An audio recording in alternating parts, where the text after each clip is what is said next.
الحمد لله والصلاة والسلام على رسول الله وعلى آله وصحبه أجمعين أما بعد أعوذ بالله من الشيطان الرجيم بسم الله الرحمن الرحيم هو الذي أرسل رسوله بالهدى ودين الحق ليظهره على الدين كله ولو كره المشركون ഏറെ ബഹുമാന്യരായ സഹോദരിമാരെ, അസ്സലാമു അലൈക്കും വറഹ്മത്തുള്ളാഹി.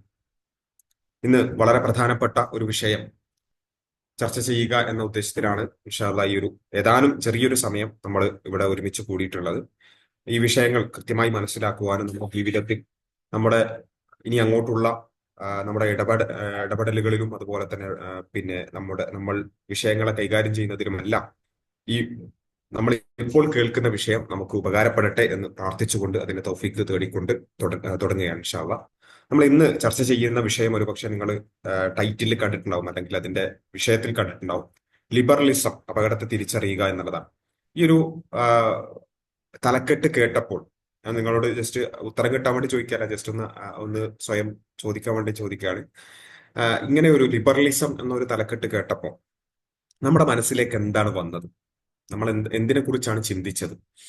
പലപ്പോഴും നമ്മൾ വിചാരിക്കുന്നത് അതൊരു വിഷയമുണ്ട്, നമ്മൾ കേൾക്കാം അല്ലെങ്കിൽ അറിയാം എന്നുള്ളതിനപ്പുറത്ത് നമ്മളെ ബാധിക്കുന്ന, ഉദാഹരണത്തിന് വീട്ടിൽ എങ്ങനെ പെരുമാറണം, മക്കളോട് എങ്ങനെ പെരുമാറണം, അല്ലെങ്കിൽ ഉമ്മാനോട് എങ്ങനെ പെരുമാറണം, മാതാപിതാക്കൾ എങ്ങനെ പിന്നെ ഏത് രൂപത്തിൽ പെരുമാറണം, ഇങ്ങനെയൊക്കെ നമ്മൾ അങ്ങനെ ഒരു വിഷയം കേട്ടാൽ നമ്മൾ എന്ത് ചെയ്യും? പെട്ടെന്ന് തന്നെ അത് നമ്മളുമായിട്ട് ബന്ധപ്പെട്ടുള്ള ഒരു വിഷയം എന്നുള്ള നിലക്ക് കേൾക്കും.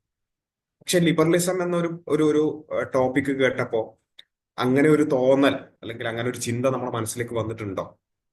ഇല്ലെങ്കിൽ അത് തന്നെയാണ് ലിബറലിസത്തിന്റെ ഏറ്റവും വലിയൊരു വിജയം എന്നുള്ളതാണ് ആദ്യം പറയാൻ. കാരണം നമ്മൾ മനസ്സിലാക്കേണ്ടത് ലിബറലിസം എന്നുള്ളത് നമ്മളെ ബാധിക്കുന്ന ഒരു വിഷയമാണ്.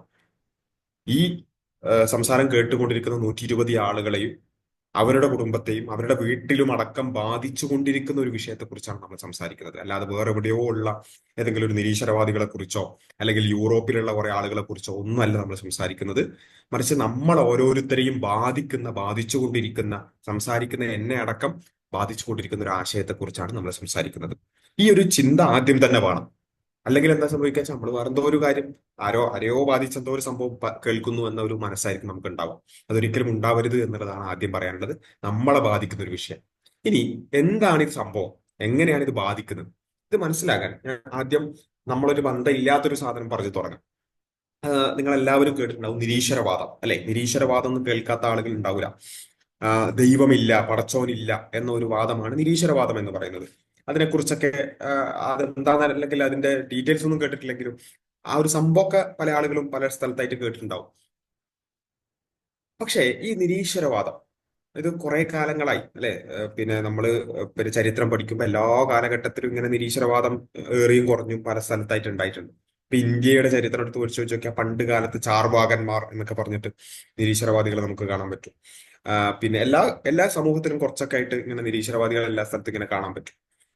പക്ഷേ നമ്മൾ പൊതുവെ കാണുന്ന ഒരു കാര്യം എന്താ വെച്ചാൽ ഈ നിരീശ്വരവാദികൾ പണ്ട് മുതലേ ഉണ്ടെങ്കിലും അവർ വളരെ കുറവാണ്. എല്ലാ കാലഘട്ടത്തിലും അവർ സമൂഹത്തിൽ വളരെ കുറച്ച് മാത്രമേ നിരീശ്വരവാദികളെ നമുക്ക് കാണാൻ പറ്റുണ്ടായിരുന്നു.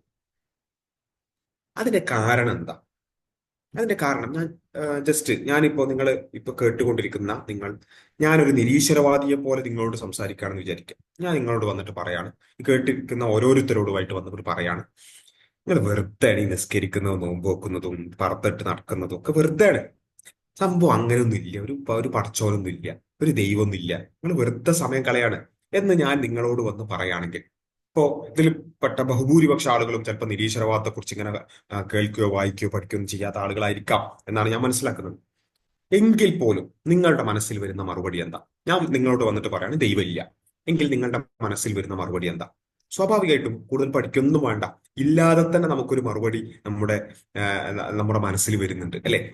ശരി, ദൈവമില്ലെങ്കിൽ പിന്നെ ഇതൊക്കെ എങ്ങനെ ഉണ്ടായി, അല്ലെ? വളരെ സിമ്പിൾ ആയ ഒരു ചോദ്യമാണ്. പടച്ചോൻ ഇല്ലെങ്കിൽ പിന്നെ ഇതൊക്കെ ആരാ പഠിച്ചത്? പടച്ചോൻ ഇല്ലെങ്കിൽ ആരാ പഠിച്ചത്, അല്ലെ?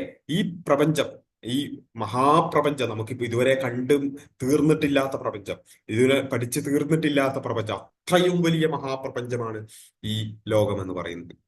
ഈ പ്രപഞ്ചം തനിയെ ഉണ്ടായോ? ഇതെങ്ങനെ ഉണ്ടായി? ദൈവമില്ലേ പിന്നെ പടച്ചോൻ ഉണ്ടെങ്കിൽ ആ പടച്ചോൻ ഉണ്ടാക്കി നമുക്ക് പറയാം. പക്ഷെ പടച്ചോൻ ഇല്ലേ പിന്നെ ഇതെങ്ങനെ ഉണ്ടാക്കി, അല്ലെ? ഈ ചോദ്യം ചോദിക്കാൻ ശരിക്കും പറഞ്ഞാൽ നിരീശ്വരവാദത്തിനെ കുറിച്ച് പഠിക്കൊന്നും വേണ്ട.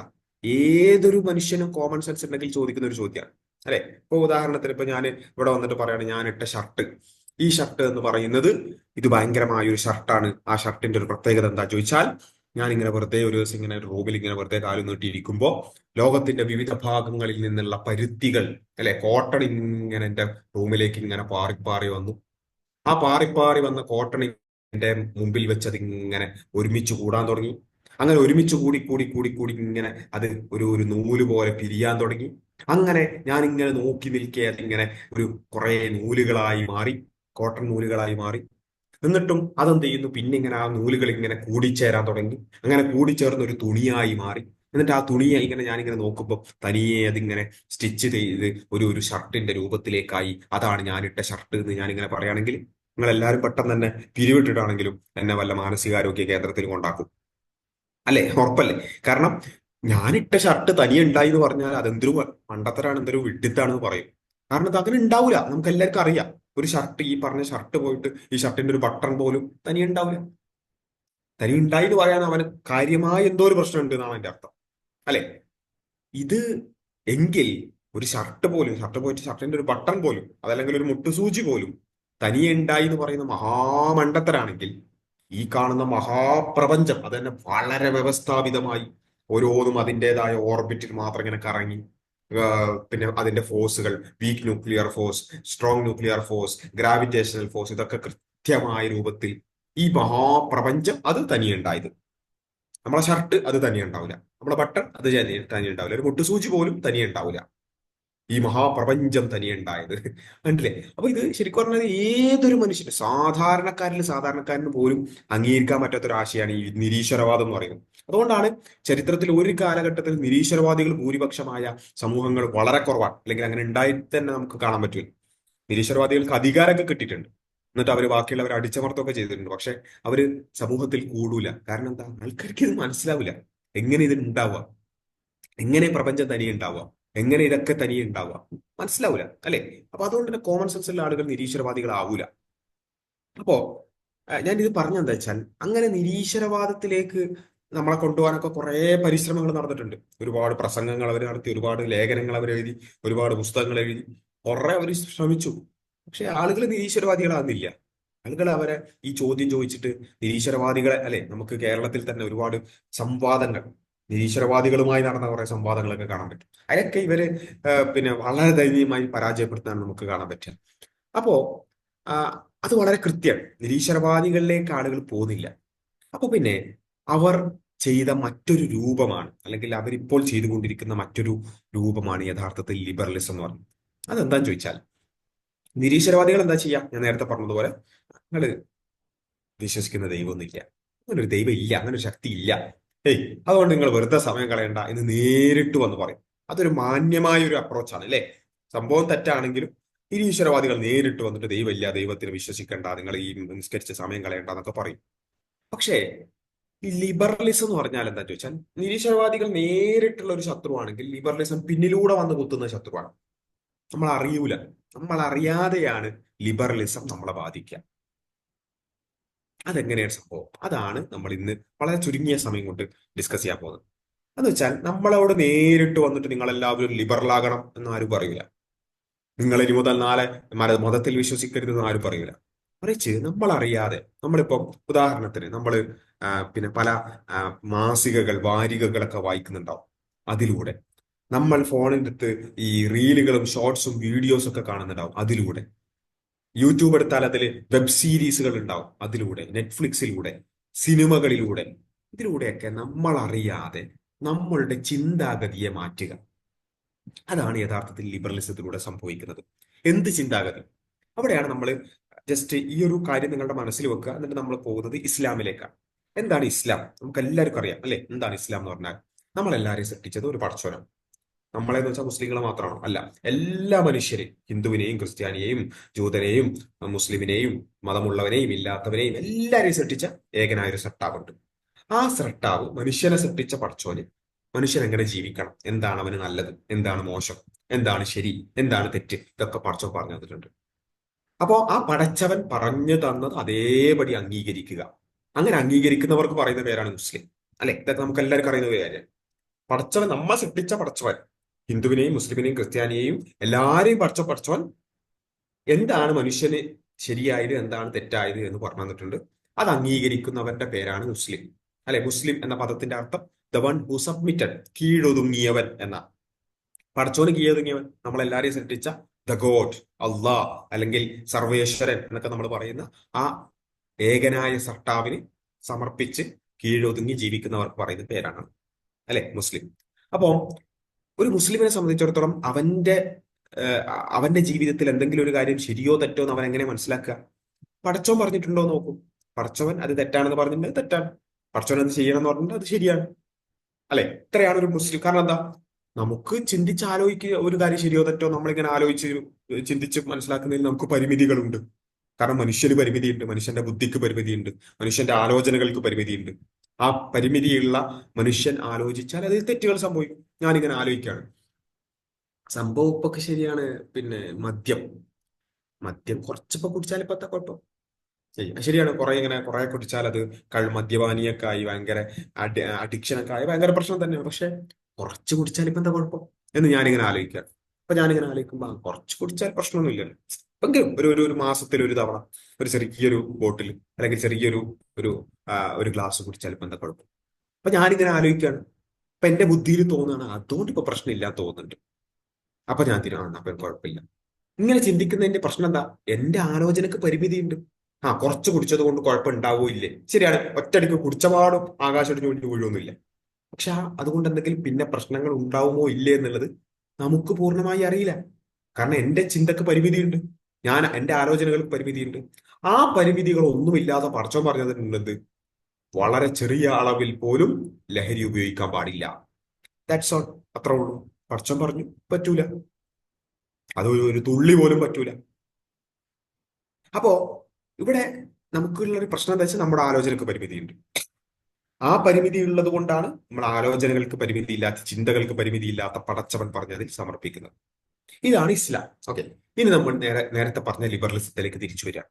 ലിബറലിസത്തിന്റെ പ്രശ്നം എന്താണെന്ന് ചോദിച്ചാൽ, ഈ ഇസ്ലാം അല്ലെങ്കിൽ ദൈവം പറഞ്ഞ അല്ലെങ്കിൽ പടച്ചവൻ പറഞ്ഞ ഈ ശരി തെറ്റുകൾ എന്നുള്ളതിനപ്പുറത്ത് ലിബറലിസത്തിൻ്റെതായ അല്ലെങ്കിൽ മനുഷ്യബുദ്ധിയുടേതായ ചില മാനദണ്ഡങ്ങൾ, ചില ക്രൈറ്റീരിയാസ് വെച്ചു.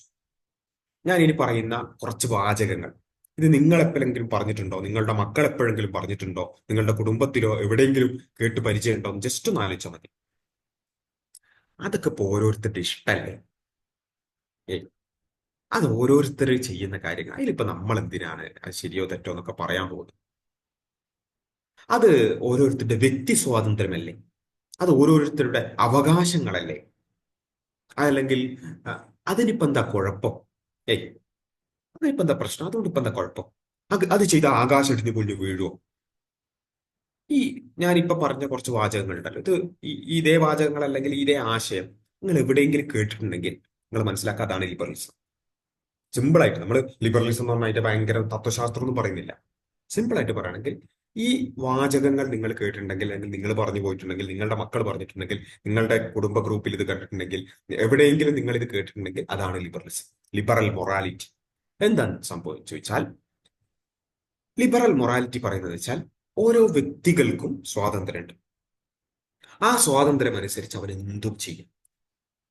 അതിലെന്ത് ചെയ്യരുത്, ബാക്കിയുള്ളവർ ഇങ്ങനെ ഇടപെട്ട് അത് ചെയ്യരുത്, ഇത് ചെയ്യരുത്, അത് ഹറാമാണ്, ഇത് കറാഹത്താണ്, ഇത് ഹലാലാണ്, അങ്ങനെയൊന്നും പറയാൻ പാടില്ല. ഓരോരുത്തർക്കും ഇഷ്ടമുള്ള അനുസരിച്ച് ജീവിക്കാം. അത് ഓരോരുത്തരുടെ വ്യക്തി സ്വാതന്ത്ര്യമാണ്. എപ്പോ വരെ? മറ്റൊരാളെ ഉപദ്രവിക്കുന്നത് വരെ. ഏയ്, ഇപ്പൊ സംഭവം ഒന്ന് ആലോചിച്ച് നോക്കുക. നിങ്ങളിപ്പോ ബാക്കിയുള്ളതൊക്കെ മാറ്റി വെച്ചിട്ട് നിങ്ങൾ ജസ്റ്റ് ഒന്ന് ആലോചിച്ച് നോക്കുക. ഓരോരുത്തർക്കും ഇഷ്ടമുള്ളതെല്ലാം ചെയ്യാൻ സ്വാതന്ത്ര്യമുണ്ട്, മറ്റുള്ളവർ ഉപദ്രവിക്കുന്നത് വരെ. നല്ലൊരു കാര്യമല്ലേ? മറ്റുള്ളവർ ഉപദ്രവിച്ചാൽ അത് തിന്മയാണ്. മറ്റുള്ളവർ ഉപദ്രവിക്കുന്നില്ലെങ്കിൽ അത് ചെയ്യാം, കുഴപ്പമില്ല. ഈ കാര്യം നമ്മൾ കേൾക്കുമ്പോൾ പോലും ഭയങ്കര അട്രാക്റ്റീവ് ആയ ഒരു കാര്യമാണ് അല്ലേ? ഇതാണ് ലിബറലിസം. അപ്പൊ ആൾക്കാർക്ക് പെട്ടെന്ന് എന്ത് ചെയ്യും, ഇത് കണക്ട് ചെയ്യാൻ പറ്റും. ഇത് ആൾക്കാർക്ക് പെട്ടെന്ന് അവരെ തലയിലേക്ക് കയറും. മറ്റുള്ളവരെ ഉപദ്രവിക്കാത്തിടത്തോളം കാലം പ്രശ്നമില്ല, അതിനിപ്പോ എന്താ കുഴപ്പം? അല്ലെ? ഇത് ഇതാണ് നമ്മളുടെ സിനിമകളിലൂടെയൊക്കെ നമ്മൾ ഈ നിരന്തരം ഇതിങ്ങനെ ഡയറക്റ്റ്ലി മറ്റുള്ളവരെ ഉപദ്രവിക്കാത്തതാണ് തിന്മ എന്ന് പറഞ്ഞൊന്നും വരൂല. അതിങ്ങനെ പല ഡയലോഗുകളായി, പല റീലുകളായി, ബാക്ക്ഗ്രൗണ്ട് മ്യൂസിക് ഒക്കെ ഇട്ടിട്ടുള്ള ഭയങ്കര സംഭവങ്ങളായിട്ടൊക്കെ ഇതിങ്ങനെ വന്നുകൊണ്ട് ഓരോരുത്തരും അവരവരുടെ ഇഷ്ടത്തിനനുസരിച്ച് ജീവിക്കട്ടെ. ഓരോരുത്തരും അവനവന്റെ വാനങ്ങളിലൂടെ പറന്നുല്ലസിക്കട്ടെ. നമ്മൾ എന്തിനാണ് മറ്റുള്ളവരുടെ ജീവിതത്തിലെ ശരിതെറ്റുകൾ നോക്കാൻ പോകുന്നത് എന്നൊക്കെ പറഞ്ഞിട്ട് ഭയങ്കര സംഭവമായിട്ട് ഇങ്ങനെ കുറെ ഡയലോഗുകളൊക്കെ കാണും. ഇതൊക്കെ കാണുമ്പോൾ നമ്മുടെ മനസ്സിലേക്ക് ശരിയാ, ഓരോരുത്തർക്ക് ഇഷ്ടമുള്ള പോലെ ജീവിച്ചോട്ടെ, നമ്മളിപ്പോൾ അതിലിടപെടണം. നമ്മൾ മറ്റുള്ളവരെ ഉപദ്രവിക്കുന്നതാണ് പ്രശ്നമാണ് നമ്മൾ ചിന്തിക്കുമ്പോഴും അതിന് വലിയ കുഴപ്പം തോന്നൂല, അല്ലെ? പക്ഷെ ഇതിന്റെ ഒരു പ്രശ്നം എന്താണെന്ന് ചോദിച്ചാൽ, മറ്റുള്ളവരെ ഉപദ്രവിക്കുന്നതാണ് തിന്മ. ശരിയാണ്, മറ്റുള്ളവരെ ഉപദ്രവിച്ചാൽ അത് തിന്മയാണ്, അതിൽ സംശയമൊന്നുമില്ല. ഇസ്ലാമിലും അത് സംശയമൊന്നുമില്ല കേട്ടോ. മറ്റുള്ളവരെ ഉപദ്രവിക്കുന്നൊക്കെ തിന്മ തന്നെ. പക്ഷേ ഇതിന്റെ ഒരു പ്രശ്നം എന്താണെന്ന് ചോദിച്ചാൽ, മനുഷ്യന്മാർക്ക് ആ ഉപദ്രവം തിരിച്ചറിയാൻ പൂർണ്ണമായി സാധ്യമല്ല. മനുഷ്യന്മാർക്ക് ആ ഉപദ്രവം പൂർണ്ണമായി തിരിച്ചറിയാൻ സാധ്യമല്ല. കാരണം എന്താ? ഒന്നാമത്തത്, പല ഉപദ്രവങ്ങളും നമുക്ക് മനസ്സിലായിക്കൊള്ളുന്നില്ല. ഇപ്പൊ ഞാനിവിടെ വന്നിട്ട് ഏതെങ്കിലും ഇവിടെയുള്ള ഈ സംസാരം കേട്ടുകൊണ്ടിരിക്കുന്ന ഏതെങ്കിലും വ്യക്തിന്റെ പേര് വെച്ചിട്ട്, ഉദാഹരണത്തിന് മറിയം എന്ന് പറഞ്ഞ ഒരാളുണ്ട് എന്ന് വിചാരിട്ടെ, ആ മറിയം മറിയം ഇങ്ങനെയാണ് അങ്ങനെയാണെന്ന് പുറത്തെന്തെങ്കിലും വർത്തമാനം പറഞ്ഞു ചോദിക്കാം. ഞാനത് ഭയങ്കര തമാശയായിട്ട് പറഞ്ഞെന്ന് ചോദിച്ചാൽ, പക്ഷെ ചിലപ്പം ആ മറിയം എന്ന് പറയുന്ന വ്യക്തിക്ക് ചിലപ്പോൾ അത് ഭയങ്കര പ്രയാസം ഉണ്ടാക്കിയിട്ടുണ്ടാവും. അതൊരു വേദനിക്കലല്ലേ? പക്ഷെ ചിലപ്പോൾ എനിക്കത് മനസ്സിലായിട്ടുണ്ടാവില്ല. ഞാൻ തമാശ പറഞ്ഞായിരിക്കും. അങ്ങനെ പല ഉപദ്രവങ്ങളും നമുക്ക് മനസ്സിലാവില്ല. മനുഷ്യന്മാരുടെ പരിമിതിയാണ്. വേറെ ചില പ്രശ്നം എന്താ വെച്ചാൽ, പല ഉപദ്രവങ്ങളും അപ്പോൾ തന്നെയല്ല ഉപദ്രവം ഉണ്ടാവുക. ഇൻസ്റ്റന്റ് ഹാം എന്ന് പറയും. ഒരു പ്രശ്നം, ഒരു തെറ്റ് ചെയ്യുന്നു, അപ്പൊ തന്നെ അതിന്റെ ഒരു ഉപദ്രവം ഉണ്ടാവുക. അങ്ങനെയല്ല പലതും സംഭവിക്കുക. പലതും അതിന്റെ ഉപദ്രവം ഉണ്ടാകുന്നത് വർഷങ്ങളോ മാസങ്ങളോ അല്ലെങ്കിൽ പതിറ്റാണ്ടുകളോ നൂറ്റാണ്ടുകളൊക്കെ കഴിഞ്ഞിട്ടായിരിക്കും. അപ്പം അതെന്താ? മനുഷ്യന്റെ ചിന്തയുടെ പരിമിതിയാണ്, മനുഷ്യന്റെ ആലോചനയുടെ പരിമിതിയാണ്.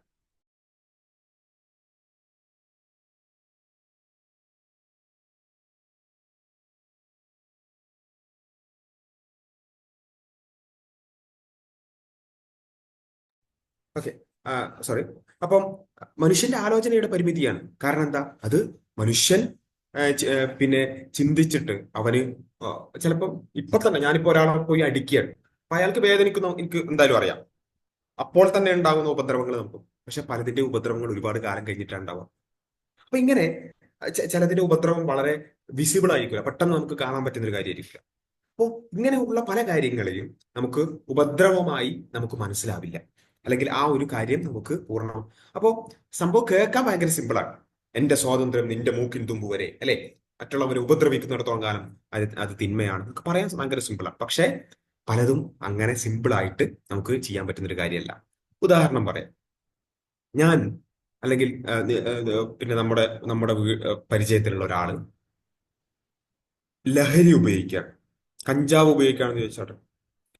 കഞ്ചാവ് ഉപയോഗിക്കുമ്പോൾ നമ്മൾ അവനോട് പറയുമ്പോൾ മോനെ ഇത് ഉപയോഗിക്കാൻ പാടില്ല, ഇത് തെറ്റാണെന്ന് പറയാം. അപ്പൊ അവൻ പറയാണ്, മറ്റേ ആൾക്കും ഞാൻ ഉപദ്രവം ഉണ്ടാക്കുന്നില്ലല്ലോ. ഏയ്, മറ്റേ ആൾക്കും ഉപദ്രവം ഉണ്ടാക്കുന്നില്ലല്ലോ. ഞാൻ എന്റെ റൂമിൽ, എന്റെ സ്വകാര്യതയിൽ, എന്റെ പ്രൈവസിയിൽ, ഞാൻ എന്റെ വീട്ടിന്റെ അകത്ത് റൂം കുറ്റിയിട്ടിട്ടാണ് ഇത് ഉപയോഗിക്കുന്നത്. വേറെ ആരെയും ഞാൻ ഉപദ്രവിക്കുന്നുമില്ല, വേറെ ആരെയും അടിക്കാൻ വരുന്നില്ല, തല്ലാൻ വരുന്നില്ല, ഒന്നും ചെയ്യുന്നില്ല. അതിനിപ്പോ നിങ്ങൾക്ക് എന്താ? നേരത്തെ പറഞ്ഞ ആ മാനദണ്ഡം അനുസരിച്ച് നമുക്ക് തെറ്റാന്ന് പറയാൻ പറ്റുമോ? പറ്റൂല. കാരണം എന്താ? മറ്റൊരാളെ ഉപദ്രവിക്കാത്തിടത്തോളം കാലം തിന്മയല്ല എന്നാണ്. അപ്പൊ ലഹരി തിന്മയാണെന്ന് പറയാൻ പറ്റുമോ? പറ്റൂല. അപ്പോ ഇത് ഞാൻ പറയുന്നത് വെച്ചാൽ, ഇത് കേവലം മതത്തെ മാത്രം ബാധിക്കുന്ന ഒരു വിഷയമല്ല. ഇപ്പൊ നമ്മുടെ നാട്ടിലൊക്കെ ഭയങ്കരമായി ലഹരി, ചെറിയ കുട്ടികളൊക്കെ UP ക്ലാസ് തൊട്ടേ ലഹരി എന്നൊക്കെയാണ് കേൾക്കുന്നത്. അപ്പോ ഇതിനെ നമ്മൾ എതിർക്കാൻ വേണ്ടി നമ്മൾ പലതും പറയും, പക്ഷെ അത് കുട്ടികൾക്ക് ഏശുന്നില്ല. നമ്മളെത്ര ഉപദേശിച്ചു കുട്ടികൾക്ക് ഏശുന്നില്ല. കാരണം എന്താ? നമ്മൾ എങ്ങനെ ഉപദേശിക്കാം? ഒന്നുകിൽ നമ്മൾ മതപരമായിട്ട് പറയണമെങ്കിൽ അതിനൊരു വകുപ്പുണ്ട്. അതല്ലാതെ നമ്മൾ പലപ്പോഴും പറയാം, പിന്നെ ഇത് കള്ളു കുടിച്ചാൽ അല്ലെങ്കിൽ ലഹരി ഉപയോഗിച്ചാൽ നിങ്ങളുടെ കരളടിച്ചു പോകും, കിഡ്നി അടിച്ചു പോകും, ആന്തരിക അവയവങ്ങൾ നശിച്ചു പോകും, നിങ്ങൾ പെട്ടെന്ന് മരിച്ചു പോകും എന്നൊക്കെയാണ് അവരോട് പറയുന്നത്. പക്ഷെ ഇവര് ഈ കുട്ടികളെ സംബന്ധിച്ചിടത്തോളം അവർക്ക് നിരന്തരം ഈ സോഷ്യൽ മീഡിയ ഉപയോഗിച്ചുകൊണ്ടും റീലുകൾ കണ്ടിട്ടും ഷോർട്സ് കണ്ടിട്ടും സിനിമ കണ്ടിട്ടും ഒക്കെ അവരുടെ മനസ്സിലുണ്ടാവില്ല. അവരുടെ മനസ്സിലുള്ളത് ഈ ലിബറൽ കാഴ്ചപ്പാടാണ്. എന്താ ഈ ലിബറൽ കാഴ്ചപ്പാട്? ഈ ജീവിതം ഒന്നേ ഉള്ളൂ, ആകെ ഒറ്റ ജീവിതമേ ഉള്ളൂ, അത് പരമാവധി ആസ്വദിച്ച് ജീവിക്കണം, അത് പരമാവധി എക്സ്പ്ലോർ ചെയ്ത്, അല്ലെ, അവരുടേതായ ഭാഷയുണ്ട്, എക്സ്പ്ലോർ ചെയ്ത് ജീവിക്കണം, പരമാവധി ആസ്വദിച്ച് എൻജോയ് ചെയ്ത് ജീവിക്കണം എന്നൊക്കെ അവർ പറയും. അങ്ങനെ പരമാവധി എൻജോയ് ചെയ്ത് ജീവിക്കുക എന്നുള്ളതാണ് ജീവിതത്തിന്റെ ലക്ഷ്യം. അപ്പോൾ അങ്ങനെ മനസ്സിലാക്കുന്ന ഒരു കുട്ടി പരമാവധി എൻജോയ് ചെയ്യുക, എക്സ്പ്ലോർ ചെയ്യുക എന്ന് പറഞ്ഞാൽ അവന് ചിന്തിക്കുന്നെന്താ? കോട്ടെ, ആ ചെറിയൊരു ജീവിതവും, ആ ചെറിയ ജീവിതത്തിന്റെ ഇടയിൽ ഞാൻ കഞ്ചാവ് എന്താണെന്ന് അറിയണം, അല്ലെങ്കിൽ ഇവിടെയുള്ള ലഹരി എന്താണെന്ന് അറിയണം, അതൊക്കെ ഒന്ന് ആസ്വദിക്കണം. ആയിക്കോട്ടെ, ശരി, ചിലപ്പോൾ ഞാൻ ഒരു 40 വയസ്സിൽ മരിച്ചു പോയേക്കും, അല്ലെങ്കിൽ 30 വയസ്സിൽ മരിച്ചു പോകും, എന്റെ കിഡ്നി അടിച്ചു പോയിക്കോട്ടെ. ആ ഒറ്റ ജീവിതമേ ഉള്ളൂ. അത് പെട്ടെന്ന് തീർന്നിട്ട് അങ്ങനെ 60 വയസ്സ് വരെ ജീവിച്ച് വടിയും കുത്തി മരിക്കണം എന്നില്ലല്ലോ. ആസ്വദിച്ച് ജീവിക്കട്ടെ, ആസ്വദിച്ച് മരിക്കട്ടെ. ഇങ്ങനെ ചിന്തിക്കുന്ന ഒരു കുട്ടിയോട് നമ്മൾ കരളടിച്ചു പോകുന്ന, കിഡ്നി അടിച്ചു പോകുന്ന കാര്യം പറഞ്ഞുകൊണ്ട് വല്ല കാര്യമുണ്ടോ? ഇല്ല. കാരണം അവന്റെ ചിന്ത ലിബറൽ ചിന്തയാണ്. ആ ലിബറൽ ചിന്ത പ്രകാരം ഇത് തെറ്റാന്ന് നമുക്ക് പറയാൻ പറ്റില്ല. ഇപ്പോ ഭയങ്കരമായി അവിഹിതങ്ങൾ കൂടുന്നു, അല്ലെ? വിവാഹേതരവും വിവാഹപൂർവവുമായ ബന്ധങ്ങൾ, അശ്ലീലങ്ങൾ കൂടുകയാണ്. നമുക്ക് എങ്ങനെങ്കിലും ഈ ലിബറൽ ചിന്ത വെച്ചിട്ട് തെറ്റാന്ന് പറയാൻ പറ്റുമോ? ഇല്ല. ഓരോരുത്തരുടെ ഇഷ്ടം, അവരെ ആസ്വദിച്ചോട്ടെ. മറ്റാരെയും ഉപദ്രവിക്കുന്നില്ലല്ലോ, മറ്റാർക്കും ഒരു പ്രശ്നമില്ലല്ലോ എന്നാണ് അവർ പറയാൻ. നമുക്ക് എതിർക്കാൻ പറ്റും? യെസ്, ഇവിടെ പറഞ്ഞ പോലെ ലിവിങ് ടുഗദർ, അല്ലെ? കല്യാണം കഴിക്കാതെ ഒരുമിച്ച് ജീവിക്കുന്നു. ഇത് കേരളത്തിലടക്കം വന്നുകൊണ്ടിരിക്കുക. അപ്പൊ ഇതിന്റെ ഒക്കെ പ്രശ്നം എന്താ വെച്ചാൽ, നമുക്ക് കേൾക്കുമ്പോൾ ഭയങ്കര സിമ്പിൾ ആയിട്ട് തോന്നും. പക്ഷെ അത് നമ്മുടെ പ്രാവർത്തിക ജീവിതത്തിലേക്ക് വരുമ്പോഴാണ് നമുക്ക് അതിന്റെ പ്രശ്നം മനസ്സിലാവുക. അപ്പൊ ഇത് ശരിക്കും നമ്മൾ നോക്കാം. അപ്പൊ ഉദാഹരണം പറഞ്ഞ കാര്യങ്ങൾ തന്നെ എടുക്കുക. ലിവിങ് ടുഗദർ, ലിവിങ് ടുഗദർ നമ്മൾ കേൾക്കുമ്പോൾ ശരിയാണ്. കല്യാണം കഴിക്കുന്നില്ല, കല്യാണത്തിന് കുറെ പ്രശ്നങ്ങളുണ്ട്. കല്യാണം കഴിച്ചാൽ ഗാർഹിക പീഡനം ഉണ്ടാവും, ശാരീരിക ഉപദ്രവം ഉണ്ടാവും, അങ്ങനെ അങ്ങനെ എന്നൊക്കെ പറഞ്ഞിട്ട് കുറെ സിനിമകളിലൂടെ, റീലുകളിലൂടെ ഒക്കെ കല്യാണത്തിനെതിരായിട്ട് കുറെ പ്രചരണങ്ങൾ നടക്കുന്നുണ്ട്. അങ്ങനെ കുറെ ആശയങ്ങൾ ഉണ്ടാവും. അതിന് പകരമായി യൂറോപ്യൻസ്, അമേരിക്കൻകാർ കണ്ടെത്തിയ ഒരു സംവിധാനമാണ് എന്ത്? കല്യാണം കഴിക്കാതെ ഒരുമിച്ചിട്ട് ജീവിക്കുക. അതുകൊണ്ട് ഇപ്പൊ എന്താ പ്രശ്നം, അല്ലെ? ഇവർ ഈ ചോദിക്കുന്ന ചോദ്യം. അതുകൊണ്ട് ആകാശം ഇടിഞ്ഞു പൊളിഞ്ഞു വീഴുവോ? രണ്ടാൾക്കാർ ഇഷ്ടപ്രകാരമല്ലേ ചെയ്യുന്നത് എന്നാണ് ചോദ്യം. പക്ഷേ നമുക്ക് അറിയാം, 1960-70 കാലഘട്ടങ്ങളിലാണ് അമേരിക്കയിലൊക്കെ ഈ ലിവിങ് ടുഗദർ, ഒരുമിച്ച് ജീവിക്കുക, കല്യാണം കഴിക്കാതെ ഒരുമിച്ച് ജീവിക്കുക എന്നുള്ളത് ഭയങ്കര വ്യാപകമായത്. അപ്പൊ അവർ ചിന്തിച്ചത് ഇതാണ്, ഈ ലിബറൽ ചിന്തയാണ് അവർ ചിന്തിച്ചത്. അതുകൊണ്ട് ഇപ്പൊ എന്താ കുഴപ്പം? അതുകൊണ്ട് ആകാശത്തിന് കുഞ്ഞു വീഴുന്നൊന്നും ഇല്ലല്ലോ, ആർക്കും ഉപദ്രവമൊന്നും ഇല്ലല്ലോ എന്നാണ് അവർ ചിന്തിച്ചത്. പക്ഷേ ഇപ്പൊ ഒരു 2000ങ്ങളുടെ അടുത്തെത്തിയപ്പോൾ അതുമായി ബന്ധപ്പെട്ടുള്ള കുറെ സർവേകൾ നടത്തി. ഈ ലിവിങ് ടുഗദർ നടത്തുന്ന ആളുകളും അതുപോലെ തന്നെ കല്യാണം കഴിച്ച ആൾക്കാരും ഒക്കെ തമ്മിലുള്ള കുറച്ച് സർവേകൾ നടത്തി. ആ സർവേകളിലുള്ള റിസൾട്ടുകൾ ഞെട്ടിപ്പിക്കുന്നതായിരുന്നു. ഈ ലിവിങ് ടുഗദർ ബന്ധങ്ങളിലുള്ള സ്ത്രീകൾ ഇരട്ടി തവണ പീഡിപ്പിക്കപ്പെടുന്നു, അല്ലെങ്കിൽ ശാരീരികമായി ഉപദ്രവിക്കപ്പെടുന്നു. ഈ കൊന്ന കണക്കെടുത്ത് നോക്കുമ്പോൾ ലിവിങ് ടുഗദറിലുള്ള സ്ത്രീകളാണ് 9 ഇരട്ടി കൊല ചെയ്യപ്പെട്ടത് കല്യാണം കഴിഞ്ഞതിനേക്കാൾ. ഹു ആർ മോർ ഹാപ്പി, ആരാണ് കൂടുതൽ സന്തോഷവാന്മാർ എന്നുള്ള പഠനം നോക്കുമ്പോൾ 3 ഇരട്ടിയധികം സന്തോഷവാന്മാരാണ് ഈ പറഞ്ഞ കല്യാണം കഴിച്ച ആളുകൾ. അപ്പോ നമ്മൾ ഒറ്റ നോട്ടത്തിൽ നോക്കുമ്പോൾ ഇപ്പൊ എന്താ കുഴപ്പമെന്നാണ്. പക്ഷെ നമുക്ക് കുഴപ്പം മനസ്സിലായപ്പോഴാ ഒരു 10, 30, 40 വർഷം കഴിഞ്ഞ് സർവേ എടുത്തപ്പോഴാണ് നമുക്ക് മനസ്സിലായത്. ഇതാണ് ഞാൻ പറഞ്ഞത്, പല ഉപദ്രവങ്ങളും നമുക്ക് മനസ്സിലാവില്ല. ശരിയാണ്, മറ്റുള്ളവരെ ഉപദ്രവിക്കുന്നത് തിന്മയാണ്. പക്ഷെ പല ഉപദ്രവങ്ങളും നമുക്ക് മനസ്സിലാവില്ല. അവിടെയാണ് നമ്മൾ പറയുന്നത്, ഈ ഉപദ്രവങ്ങളെല്ലാം അറിയുന്നത് പടച്ചോനാണ്. നമ്മുടെ അറിവിനും ചിന്തക്കും പരിമിതിയുണ്ട്. ആ പരിമിതിയുള്ള നമ്മൾ ആലോചിച്ചിട്ട് അത് ശരി, ഇത് തെറ്റ് എന്ന് പറയല്ല വേണ്ടത്. മറിച്ച് എല്ലാത്തിനെ പറ്റിയും ഒരു പ്രവൃത്തി കൊണ്ട് നൂറ്റാണ്ടുകൾ കഴിഞ്ഞ് എന്തുണ്ടാകും, അല്ലെങ്കിൽ അതിന്റെ എല്ലാ അനന്തര ഫലങ്ങളെക്കുറിച്ചും പരിപൂർണമായി അറിയുന്നത് പടച്ചോനാണ്. ആ പടച്ചവൻ പറയുന്നതാണ് നന്മ, ആ പടച്ചവൻ വിരോധിക്കുന്നതാണ് തിന്മ. ഇതാണ് ഇസ്ലാം അടിസ്ഥാനപരമായി മുന്നോട്ട് വെക്കുന്നത്. ഇതിന് വിരുദ്ധമായി നമ്മൾ ഇങ്ങനെ ആലോചിച്ചിട്ട് നമുക്ക് കുഴപ്പമില്ലാന്ന് തോന്നുന്നത് ചെയ്യുക, നമുക്ക് കുഴപ്പമുണ്ടെന്ന് തോന്നുന്നത് ചെയ്യാതിരിക്കുക, ഇതാണ് ലിബറലിസം എന്ന് പറയുന്നത്. ഇത് ശരിക്കും നമ്മൾ ആലോചിച്ചാൽ മതി. നമ്മൾ പലപ്പോഴും ചെയ്യുന്ന ഒരു കാര്യമാണിത്. ഈവൻ ഈ സംസാരിക്കുന്ന ഞാനും നിങ്ങളും അടക്കം ചിലപ്പോൾ ഇപ്പോ ഇസ്ലാമിൽ എന്തെങ്കിലും ഒരു കാര്യം ഹറാമാണ് നമ്മൾ കേട്ടു വിചാരിക്കാം, അപ്പൊ തന്നെ നമ്മുടെ മനസ്സിലേക്ക് വരും, അതിനിപ്പോ എന്താ കുഴപ്പം, ചെയ് അതിനിപ്പോ എന്താ കുഴപ്പം, അല്ലെ? ഈ ചോദ്യം നമ്മൾ ചോദിക്കാറുണ്ട്. അപ്പൊ എന്താ ശരി, അള്ളാഹ് ഹറാമാണെന്ന് പറഞ്ഞിട്ടുണ്ട്, അത് അള്ളാഹ് ചെയ്യരുതെന്ന് പറഞ്ഞിട്ടുണ്ട്. ഖുറാനിലോ ഹദീസിലോ ഉണ്ടെന്ന് പറഞ്ഞാൽ അള്ളാഹ് വഹി മുഖേന ചെയ്യരുത് എന്ന് കൽപ്പിച്ചിട്ടുണ്ട് എന്നാണല്ലോ. പടച്ചോൻ ചെയ്യേണ്ടെന്ന് പറഞ്ഞിട്ടുണ്ടെങ്കിലും നമ്മളിങ്ങനെ ആലോചിക്കും, ഇപ്പൊ എന്താ കുഴപ്പം? കുഴപ്പമുള്ളതുകൊണ്ടാണല്ലോ പടച്ചോനെ ഹറാമാക്കിയത്. പക്ഷെ നമ്മൾ ആലോചിക്കുകയാണ്, അതിനിപ്പോ എന്താ കുഴപ്പം? ഉദാഹരണത്തിന് ഇപ്പൊ ഒരു പുരുഷൻ ചിന്തിക്കുകയാണ്, നെരിയാണിക്ക് താഴെ വസ്ത്രം ധരിക്കാൻ പാടില്ല, അതിനിപ്പോ എന്താ കുഴപ്പം? നെരിയാണിൻ്റെതായ ഒരു കുറച്ച് തുണി പോയാൽ ഇപ്പൊ എന്താ ആകാശത്തിന് വലിയ വീഴും? എന്നുവെച്ചാൽ പടച്ചോനൊരു കാര്യം പറയുന്നു, നമ്മൾ അതിനപ്പുറത്തേക്ക് ചിന്തിക്കുന്നു. ഇത് ശരിക്കും പറഞ്ഞാൽ ഈ ചിന്തയുടെ ഭാഗമാണിത്, അല്ലെ? ഇപ്പൊ പിന്നെ ഹിജാബ് ധരിക്കണം. അപ്പൊ ഒരു സ്ത്രീ പിന്നെ കുറച്ച് മുടിയൊക്കെ ഇങ്ങനെ കാണിച്ച് ഷോളൊക്കെ ഇട്ട് നടക്കുന്ന ഒരു സ്ത്രീ. അപ്പൊ ഒരാൾ പറയണം, അങ്ങനെ ചെയ്യാൻ പാടില്ല, ഇസ്ലാമികമായി മുടി പൂർണ്ണമായിട്ട് മറക്കുന്ന രൂപത്തിൽ വേണം, അങ്ങനെ ഷോൾ ഇട്ടുകൊണ്ട് മാത്രം കാര്യമില്ല എന്ന് നമ്മൾ പറഞ്ഞാണ് വിചാരിക്കുക. അപ്പോ സ്ത്രീ, അതിനിപ്പോ എന്താ കുഴപ്പം, അല്ലെ? കുറച്ച് മുടി കണ്ടാൽ ഇപ്പൊ എന്താ പ്രശ്നം? നമ്മുടെ ചിന്തയാണ്. പക്ഷെ ആ ചിന്ത യഥാർത്ഥത്തിൽ വരുന്ന എന്താ? പടച്ചോൻ എന്ത് പറഞ്ഞിട്ടുണ്ടെങ്കിൽ അതൊന്നും എന്നെ ബാധിക്കുന്ന ഒരു കാര്യമല്ല. ഞാൻ എന്റേതായ രൂപത്തിൽ ചിന്തിക്കും. ഞാൻ എന്റെ ബുദ്ധി കൊടുത്ത് ആലോചിച്ചിട്ട് അത് ശരിയോ തെറ്റോ ഞാൻ തീരുമാനിക്കും. ഇതാണ് ലിബറലിസം. ഞാൻ ആദ്യം പറഞ്ഞല്ലോ, നിരീശ്വരവാദം ചിലപ്പോൾ നമുക്ക് വലിയ നമ്മളെ ബാധിക്കാനൊന്നും പോകുന്നുണ്ടാവില്ല. നിരീശ്വരവാദം മഹാമണ്ടത്തരാണ്, നമുക്ക് നേരിട്ട് വന്ന് മനസ്സിലാവും. പക്ഷെ ഈ ചിന്ത നമ്മളിൽ പോലും വന്നിട്ടുണ്ട്. നമ്മളുടെ പല ചോദ്യത്തിലും അള്ളാഹ് ഹറാമാക്കിയ കാര്യങ്ങൾ പോലും എന്താ കുഴപ്പം ചോദിക്കുന്നുണ്ടെങ്കിൽ അത് ലിബറലിസമാണ്. നമ്മുടെ മനസ്സിൽ പോലും പതിയെ പതിയെ ഈ ചിന്ത ഇങ്ങനെ വരുന്നുണ്ട്, നമ്മളറിയാതെ. അതാണ് ഇതിന്റെ ഒരു പ്രശ്നം. നമ്മൾ അറിഞ്ഞുകൊണ്ടാണെങ്കിൽ നമുക്കത് അതിനെതിരെ എന്തെങ്കിലുമൊക്കെ ചെയ്യാൻ പറ്റും. നമ്മൾ അറിയാതെ വളരെ പതിയെ ഇത്തരം ചിന്തകൾ നമ്മുടെ മനസ്സിലേക്ക് വരിക. ഇതിന്റെ ഒരു പ്രശ്നം എന്താ ചോദിച്ചാൽ, നമ്മൾ ഇത് ഭയങ്കരമായി ശരിയാണെന്ന് നമ്മൾ അങ്ങോട്ട് വിശ്വസിച്ചു. ഏയ് ഇപ്പോ ഉദാഹരണത്തിന് ഇപ്പോ ആ, സ്വവർഗരതി, അല്ലെ? ആണും ആണും പെണ്ണും പെണ്ണും തമ്മിലുള്ള പ്രകൃതി വിരുദ്ധമായ ലൈംഗിക ബന്ധങ്ങൾ, അത് ഇസ്ലാമികമായി അത് ഹറാമാണെന്ന കാര്യത്തിൽ ആർക്കും സംശയമൊന്നുമില്ലല്ലോ. ഹറാമാണ്, ഫാഹിഷത്താണ്. ലൂത്ത് നബി അലൈഹി ഇസ്ലാമിന്റെ സമൂഹത്തെ തന്നെ നശിപ്പിച്ചത് ഈ ഒരു തെറ്റ് ചെയ്തതുകൊണ്ടാണ്. പക്ഷേ ഈ ലിബറൽ ചിന്ത എന്താ ചെയ്യാം? ലിബറൽ ചിന്ത അതൊക്കെ ഓരോരുത്തരുടെ ഇഷ്ടമല്ല, അത് അവരുടെ സ്വകാര്യതയിൽ അവരെന്തോ ചെയ്തോട്ടെ, നമ്മൾ ആരെയും ഉപദ്രവിക്കുന്നൊന്നുമില്ലല്ലോ, അല്ലെ? അങ്ങനെയാണ് ലിബറൽ ചിന്ത വരിക. ഇതിങ്ങനെ സിനിമകൾ, ഇപ്പൊ ഈ അടുത്തിറങ്ങിയ കുറെ സിനിമകളൊക്കെ ഈ സ്വർഗരതി എന്ന് പറയുന്നത് ഒരു കുഴപ്പമില്ല എന്നൊക്കെ പ്രത്യേകം പഠിപ്പിക്കാൻ വേണ്ടി ഇറങ്ങിയ സിനിമകൾ അടക്കം. അപ്പോ ഈ സിനിമകളൊക്കെ കാണുന്ന ഒരു കുട്ടി, അല്ലെങ്കിൽ നമുക്കാണെങ്കിലും ആർക്കാണെങ്കിലും അത് കാണുമ്പോൾ നമുക്കിങ്ങനെ തോന്നുകയാണ്, ശരിയാണ്, സ്വർഗരതി ഒരു തെറ്റൊന്നല്ല, അതിപ്പോ അങ്ങനെ തെറ്റാന്ന് പറയാൻ. അതൊക്കെ ഓരോരുത്തരുടെ ഇഷ്ടമാണ്. ഇത് നമ്മൾ അങ്ങോട്ട് നമ്മളെ മനസ്സിൽ ഫിക്സ് ചെയ്തു എന്ന് വിചാരിക്കാം.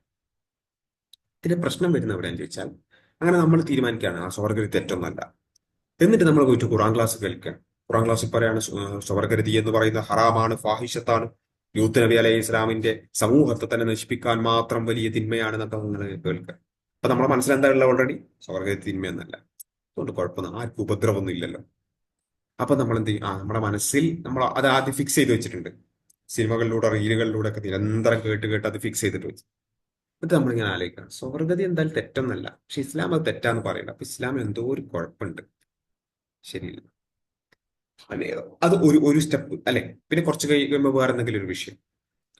ഇപ്പോ ആ, വസ്ത്ര സ്വാതന്ത്ര്യം, അല്ലെ? ഓരോരുത്തർക്കും അവരവർക്ക് ഇഷ്ടമുള്ള വസ്ത്രം ധരിക്കാനുള്ള സ്വാതന്ത്ര്യമുണ്ട്. നമ്മളങ്ങോട്ട് തീരുമാനിക്കാം. പടച്ചോൻ പറയേണ്ട കാര്യമൊന്നുമില്ല, എന്താണ് ധരിക്കേണ്ടത്, എന്താണ് ധരിച്ചുകൂടാത്തത്. പടച്ചോൻ പറയേണ്ട കാര്യമൊന്നുമില്ല. ഓരോരുത്തർക്കും അവരവർക്ക് ഇഷ്ടമുള്ളതുപോലെ ധരിക്കാൻ സ്വാതന്ത്ര്യമുണ്ട്. എന്നിട്ട് അത് നമ്മളെ മനസ്സിൽ അങ്ങനെ ഫിക്സ് ചെയ്ത് വെക്കുകയാണ്. എന്നിട്ട് നമ്മള് ജുമാ ഖുത്തുബക്ക് പോയപ്പോ ജുമാ ഖുത്തുബയിൽ ഇങ്ങനെ പറയുന്നുണ്ട്, ആണുങ്ങൾ ഇങ്ങനെ ഇങ്ങനെ വസ്ത്രം ധരിക്കണം, പെണ്ണുങ്ങൾ ഇങ്ങനെ വസ്ത്രം ധരിക്കണം, ഇങ്ങനെ വസ്ത്രം ധരിക്കാൻ പാടില്ല, ഇത് ഹറാമാകുന്നു, ഇത് ഹറാമാകുന്നു പറഞ്ഞിങ്ങനെ. അപ്പൊ നമ്മളെങ്ങനെ, ഇസ്ലാം വസ്ത്ര സ്വാതന്ത്ര്യത്തിനെതിരാണ്, ഇസ്ലാമിന് എന്തോ ഒരു കുഴപ്പമുണ്ട്. ഇതിവിടെ പറഞ്ഞ പോലെ ജെൻഡർ ഇക്വാളിറ്റി, അല്ലെ? ഇക്വാളിറ്റി എന്ന് പറഞ്ഞാൽ പൊതുവായ തുല്യത ഉണ്ട് ആണും പെണ്ണും. പടച്ചോന്റെ മുമ്പിൽ സൃഷ്ടികൾ എന്ന നിലക്ക് ആണും പെണ്ണും സമന്മാരാണ്. അതിനപ്പുറത്തേക്ക് എല്ലാ നിലക്കുള്ള തുല്യത. ഉദാഹരണത്തിന് എന്താ പറയാ, പിന്നെ അനന്തരാവകാശം, അല്ലെങ്കിൽ എല്ലാ നിയമത്തിലുമുള്ള, അല്ലെ, ഇമാമാക്കുക, ബാങ്ക് കൊടുക്കുക, ഇങ്ങനെയുള്ള എല്ലാ പല പല വിഷയങ്ങളിലും പല വ്യത്യാസങ്ങൾ ഇസ്ലാമിലുണ്ട്. ആ വ്യത്യാസങ്ങളൊന്നും പാടില്ല, എല്ലാ നിലക്കുള്ള തുല്യത എന്ന് നമ്മളിങ്ങനെ സിനിമകളിലൂടെയൊക്കെ ഇങ്ങനെ കേൾക്കുകയാണ്. തുല്യത തുല്യത തുല്യത തുല്യത ഇങ്ങനെ കേൾക്കുക. എന്നിട്ട് നമ്മൾ പോയിട്ട് ഹദീസ് ക്ലാസ്സിൽ നോക്കുമ്പോൾ അവിടെ നമ്മൾ കാണുകയാണ് ആണിന് വേറെ നിയമം, പെണ്ണിന് വേറെ നിയമം. ഇവിടെ തുല്യതയില്ല, ഇസ്ലാമിന് എന്തോ ഒരു കുഴപ്പമുണ്ട്. നമ്മൾ ഒരിക്കലും എന്ത് ചെയ്യില്ല, നമ്മളിനിയിപ്പോ നമ്മൾ വിചാരിച്ച നമ്മുടെ വിചാരത്തിനാണോ പ്രശ്നം? ഏയ്, നമ്മളുടെ ചിന്തക്കാണോ പ്രശ്നം എന്നല്ല നമ്മൾ ആലോചിക്കുക. ഖുറാൻ എന്തോ പ്രശ്നമുണ്ട്, ഇസ്ലാമിന് എന്തോ പ്രശ്നമുണ്ട് എന്നാണ് നമ്മൾ ആലോചിക്കുക. അങ്ങനെ പതിയെ പതിയെ പതിയെ ഇങ്ങനെയുള്ള ഓരോ വിഷയങ്ങൾ വരും, നമ്മൾ എന്ത് ചെയ്യും? നമ്മുടെ ചിന്ത, നമ്മുടെ ആലോചനകൾ മതത്തിന് വിരുദ്ധമായി പോകും. അങ്ങനെ പതിയെ പതിയെ മതത്തിൽ നിന്നും നമ്മൾ അങ്ങോട്ട് പുറത്തു പോകും. അപ്പൊ എന്താ സംഭവിച്ചത്? ഞാൻ ആദ്യം പറഞ്ഞ നിരീശ്വരവാദത്തിനെ കുറിച്ച് ആലോചിച്ചേക്കാം. നിരീശ്വരവാദം നേരിട്ട് വന്നിട്ട് നമ്മളോട് മതം വേണ്ടാന്ന് പറയുന്നു, നമ്മൾ അതിനെ ആട്ടിപ്പായിക്കുന്നു. ലിബറലിസം നമ്മളറിയാതെ ഇങ്ങനെ ഓരോ സമത്വം, തുല്യത, അവകാശങ്ങൾ, അല്ലെ, ഹിജാബ് വേണ്ട, വസ്ത്ര സ്വാതന്ത്ര്യം, അല്ലെ, അങ്ങനെയുള്ള ഓരോരോ വിഷയം എടുത്തിട്ട് സ്വർഗരതി, പിന്നെ പ്രണയബന്ധങ്ങൾ, ഇങ്ങനെയുള്ള ഓരോരോ വിഷയം എടുത്തിട്ട് നമ്മുടെ മനസ്സിൽ ഇങ്ങനെ ഈ ആശയങ്ങൾ, എന്നിട്ട് അത് പതിയെ പതിയെ നമ്മൾ ദീനിൽ നിന്നും അകലാൻ കാരണമാകും. അവസാനം നമ്മൾ ദീനിന്റെ പുറത്തേക്ക് എത്തുന്നു. രണ്ടും ഒരേ സംഭവം സംഭവിച്ചത്, പക്ഷെ ഒന്ന് നേരിട്ട് വന്നു, ഒന്ന് പിന്നിലൂടെ വന്നു. മനസ്സിലായോ? അപ്പൊ ഇതാണ് യഥാർത്ഥത്തിൽ ലിബറലിസത്തിന്റെ ഒരു പ്രശ്നം. അപ്പൊ നമ്മൾ ജസ്റ്റ് വളരെ സിമ്പിൾ ആയിട്ട് നമ്മൾ പല കാര്യങ്ങളും കാണും, അല്ലെ? ഒരാള് ഹായ് ഗൈസ്, ഞാൻ ഇന്ന് കല്യാണത്തിന് പോവുകയാണെന്ന് പറഞ്ഞിട്ട് ഒരു വീഡിയോ, നമ്മൾ വിചാരിക്കുന്ന കല്യാണത്തിന് പോയ ഒരു വീഡിയോ ഇട്ടതല്ലേ. പക്ഷെ ആ കല്യാണത്തിന് പോകുന്നു എന്ന് പറഞ്ഞിട്ട് അല്ലെങ്കിൽ ഷോപ്പിങ്ങിന് പോകുന്നു എന്ന് പറഞ്ഞ ആ പിന്നെ ആ ഒരു ചിന്ത അല്ലെങ്കിൽ ആ ഒരു വീഡിയോ, അതിൽ ചിലപ്പോൾ അവരുടെ ഭാഷ ഉണ്ടാവും, പലതരം പ്രയോഗങ്ങൾ അവർ പ്രയോഗിക്കുന്നുണ്ടാവും, അവരുടെ വസ്ത്രധാരണം, ഇതൊക്കെ നമ്മുടെ മനസ്സിൽ ഇങ്ങനെ നമ്മളറിയാതെ രജിസ്റ്റർ ചെയ്യാണ്. അപ്പോ ഈ രൂപത്തിൽ നമ്മൾ അറിയാതെ ഇതിങ്ങനെ കണ്ടുകൊണ്ടിരിക്കുമ്പോൾ ഡയറക്റ്റ് അല്ല വരിക, അതാണ് ഇതിന്റെ ഒരു പ്രശ്നം. നമ്മൾ അറിയാതെ നമ്മളിലേക്ക് വരുന്നു. ഇപ്പൊ ലിബറലിസം ഇൻ റിലേഷൻഷിപ്പ് നമ്മളിപ്പോ ഏറ്റവും കൂടുതൽ ഇപ്പൊ അനുഭവിച്ചുകൊണ്ടിരിക്കുന്ന ഒരു വിഷയമാണ്. വെച്ചാൽ ഈ ഇസ്ലാമൊക്കെ മുന്നോട്ട് വെക്കുന്നത് വെച്ചാൽ പരസ്പരം സഹകരിച്ചുകൊണ്ട്, ഹുന്ന ലിബാസുല്ലക്കും വാൻതുൽ ലിബാസുല്ലഹുന്ന, അതാണ് ഇസ്ലാമിന്റെ കാഴ്ചപ്പാട്. ഭാര്യ ഭർത്താവിനും ഭർത്താവ് ഭാര്യക്കും വസ്ത്രത്തെ പോലെയാണ്. എന്നുവെച്ചാൽ പരസ്പരം ന്യൂനതകൾ മറച്ചു വെക്കുന്ന, പരസ്പരം അങ്ങോട്ടും ഇങ്ങോട്ടും അത്രത്തോളം പാരസ്പര്യം അല്ലെ ഒരുമിച്ച് നിൽക്കുക എന്നുള്ളതാണ് ഇസ്ലാം മുന്നോട്ട് വെക്കുന്നത്. പക്ഷെ ഈ ലിബറൽ ചിന്ത കൊണ്ട് എന്താ സംഭവിക്കുക വെച്ചാൽ ഓരോരുത്തരും എന്റെ അവകാശം, എന്റെ സ്വാതന്ത്ര്യം എന്ന് പറഞ്ഞിട്ട് ഓരോരുത്തരും അവനവനായിട്ട് ഇങ്ങനെ ചുരുങ്ങുകയാണ്. അവനവനായി ചുരുങ്ങിയാൽ എന്താ സംഭവിക്കുക? അവിടെ ബന്ധങ്ങൾക്ക് പ്രസക്തിയില്ല, അല്ലെ? പിന്നെ അവിടെ സ്വാഭാവികമായും നമ്മുടെ ഉരസലുകൾ ഉണ്ടാവും. പ്രത്യേകിച്ച് ലിബറലിസത്തിന്റെ ഒക്കെ ഒരു ബേസ് കിടക്കുന്ന ഫെമിനിസം ഒക്കെ ലിബറലിസത്തിന്റെ ബൈ പ്രൊഡക്ട്സ് ആണ്, അല്ലെ? ആണും പെണ്ണും എന്ന് പറഞ്ഞാൽ രണ്ട് വിരുദ്ധമായ, എപ്പോഴും കലഹിച്ചു കൊണ്ടിരിക്കുന്ന അസ്തിത്വങ്ങൾ. ഇവിടെ ചരിത്രാതീത കാലം തൊട്ടേ പാട്രിയാർക്കി, പുരുഷാധിപത്യമുണ്ട്. അപ്പോ ഇതിങ്ങനെ കേൾക്കുന്ന ഒരു കുട്ടി, ഒരു സ്ത്രീക്ക് എന്താ തോന്നുന്നു? ഞാൻ ചായ ഇട്ട് കൊടുക്കുന്നതിന് പുരുഷാധിപത്യം, ഞാൻ ഇടുന്നതൊക്കെ, സാമ്പാർ ഉണ്ടാക്കുന്നതും പുരുഷാധിപത്യമാണ്, ഞാൻ ചോറുണ്ടാക്കുന്ന പുരുഷാധിപത്യത്തിന്റെ, അങ്ങനെ ഞാൻ മൊത്തത്തിലുള്ള പുരുഷാധിപത്യത്തിൽ ഞെരിഞ്ഞമർന്ന് ഇവിടെ ജീവിച്ചുകൊണ്ടിരിക്കുകയാണ്. അങ്ങനെ ചിന്തിക്കുന്ന ഒരു സ്ത്രീക്ക് പിന്നെ ഒരു സ്നേഹത്തോടെ ഭർത്താവിന് നോക്കാൻ പറ്റൂലല്ലോ. ഇവിടെ മറുഭാഗത്ത് വേറെയും കുറെ കാര്യങ്ങൾ സംഭവിക്കുന്നുണ്ട്. ഭർത്താവ് ചിലപ്പം രാവിലെ എഴുന്നേറ്റ് അത്രയും അധ്വാനിച്ചു കൊണ്ടിട്ടുണ്ടാവും. അപ്പൊ ഇത് രണ്ടും അങ്ങോട്ടും ഇങ്ങോട്ടും പാരസ്പര്യത്തിലാണ് പോകേണ്ടത്. അല്ലാതെ ഭർത്താവ് ഇങ്ങനെ സ്ത്രീനെ ശത്രുവാക്കുക, ഭാര്യ പുരുഷൻ എന്ന് പറഞ്ഞിട്ട് ഇങ്ങനെ ശത്രുവാക്കുക, അങ്ങനെയല്ല. അതുകൊണ്ടാണ് ഇസ്ലാം പാരസ്പര്യമാണ് മുന്നോട്ട് വെക്കുന്നത്. ഈ ലിബറൽ ചിന്തകളും ഫെമിനിസം ഒക്കെ അവിടെ എപ്പോഴും ഇങ്ങനെ കലഹം, എപ്പോഴും ഇങ്ങനെ അത് പുരുഷാധിപത്യം, ഇത് പുരുഷാധിപത്യം, ഇത് അങ്ങനെ ഇങ്ങനെ എന്നുള്ളത്. അതിന്റെ ഭാഗമായിട്ട് ഇപ്പൊ തിരിച്ചിങ്ങനെ മെനിനിസം വരിക, അവിടെ സ്ത്രീകൾക്കെതിരായിട്ട് ഇങ്ങനെ കുറെ പറയാം. ഇതൊക്കെ മനുഷ്യന്റെ ചിന്തകളുടെ പരിമിതിയാണ്. അതിനപ്പുറത്ത് പടച്ചവൻ പറഞ്ഞതിൽ ഒതുങ്ങി നിന്നുകൊണ്ട് ചിന്തിച്ചാൽ, പടച്ചവൻ പറഞ്ഞതിൽ സമർപ്പിച്ചുകൊണ്ട് ജീവിച്ചാൽ, എന്ന് വെച്ചാൽ മുസ്ലിമായി ജീവിക്കുകയാണെങ്കിൽ നമുക്ക് ഈ ഒരു പ്രശ്നമൊന്നും ഉണ്ടാവില്ല. അപ്പോ ഞാൻ പറഞ്ഞ് അവസാനിപ്പിക്കുകയാണ്, ഈ രൂപത്തിൽ നമ്മുടെ ജീവിതത്തെയും നമ്മുടെ ചിന്തകളെയും ഒക്കെ ബാധിക്കുന്ന രൂപത്തിലേക്ക് ഇത്തരം ആശയങ്ങൾ വരുന്നു എന്നുള്ളത് നമ്മൾ മനസ്സിലാക്കുക. അതിനെ കൃത്യമായി തിരിച്ചറിഞ്ഞുകൊണ്ട് നമ്മുടെ മക്കൾ കാണുന്ന റീലുകളൊന്നും അത്ര നിഷ്കളങ്കല്ല. വളരെ കൃത്യമായ മോണിറ്ററിങ് ആവശ്യമാണ്. അത് ജസ്റ്റ് ഇങ്ങനെ എല്ലാം ഇങ്ങനെ തടയാന്നുള്ളതല്ല, മറിച്ച് ഇങ്ങനെ ഒരു സംഭവം ഉണ്ട് എന്ന് മനസ്സിലാക്കി അതിനെ വളരെ നയപരമായി, പുതിയ ജനറേഷൻ എന്ന് പറയുന്നത് പെട്ടെന്ന് പ്രതികരിക്കുന്ന, നമ്മളെ ശത്രുവാക്കുന്ന രൂപത്തിലുള്ള മെന്റാലിറ്റി ഉള്ള ആൾക്കാരാണ്. അപ്പൊ അത് വളരെ നയപരമായി അവരോട് കാര്യങ്ങൾ മനസ്സിലാക്കി കൊടുക്കുകയും ഇസ്ലാമിനെ അവർക്ക് വളരെ സുന്ദരമായി പരിചയപ്പെടുത്തി കൊടുക്കുകയും, ഇസ്ലാമിക അധ്യാപനങ്ങൾ ജസ്റ്റ് മദ്രസയിൽ അയച്ചാൽ മാത്രം പോരാ, എല്ലാ നിലക്കും കൃത്യമായി നമ്മളിൽ നിന്ന് തന്നെ ഇസ്ലാമിനെ അവർക്ക് പഠിപ്പിച്ചു കൊടുക്കുകയൊക്കെ ചെയ്യുക എന്നുള്ളതാണ് അതിന്റെ ഒരു പരിഹാരം. അപ്പോ ഇതിന്റെ ഒരു അപകടം നമ്മൾക്ക് തിരിച്ചറിയുക എന്നുള്ളതാണ് ഏറ്റവും പ്രധാനം. നമ്മൾ പൊതുവെ പറയാറുണ്ട് ലിബറലിസം എന്ന് പറഞ്ഞാൽ 21ാം നൂറ്റാണ്ടിന്റെ മതമാണ്. ഒരു വലിയൊരു മതം എന്ന പോലെ തന്നെ പടർന്നുകൊണ്ടിരിക്കുന്ന, ആളുകളുടെ മനസ്സിനെ കാർന്നു നിന്നുകൊണ്ടിരിക്കുന്ന ഒരു അപകടമാണ് യഥാർത്ഥത്തിൽ ലിബറലിസം എന്നുള്ളത്. അത് നമ്മുടെ സമൂഹത്തെയും നമ്മുടെ കുടുംബത്തെയും നമ്മുടെ ബന്ധങ്ങളെയും നമ്മുടെ ദീനിനെയും എല്ലാത്തിനെയും തകർത്തെറിഞ്ഞ് മുന്നോട്ട് പോകും എന്നുള്ളതാണ് നമ്മൾ വളരെ ഗൗരവത്തോടു കൂടി മനസ്സിലാക്കേണ്ടത്. ഇൻഷാ അല്ലാഹ് ഈ വിഷയത്തെക്കുറിച്ച് കൂടുതൽ അറിയാനും പഠിക്കാനുമുള്ള അവസരങ്ങൾ ഒരുപാട് നമുക്കുണ്ട്. അതൊക്കെ ഉപയോഗപ്പെടുത്തിക്കൊണ്ട് കൂടുതൽ അറിയാനും പഠിക്കാനും ഇതിനെതിരെ ജാഗ്രത പുലർത്താനും നമുക്ക് സാധിക്കേണ്ടതുണ്ട്. റബ്ബ് സുബ്ഹാനഹു വ തആല തൗഫീഖ് നൽകുമാറാകട്ടെ എന്ന് പ്രാർത്ഥിച്ചുകൊണ്ട് അവസാനിപ്പിക്കുകയാണ്. വാഖിറു ദഅ്വാന അനിൽ ഹംദുലില്ലാഹി റബ്ബിൽ ആലമീൻ. അസ്സലാമു അലൈക്കും വറഹ്മത്തുള്ളാഹി.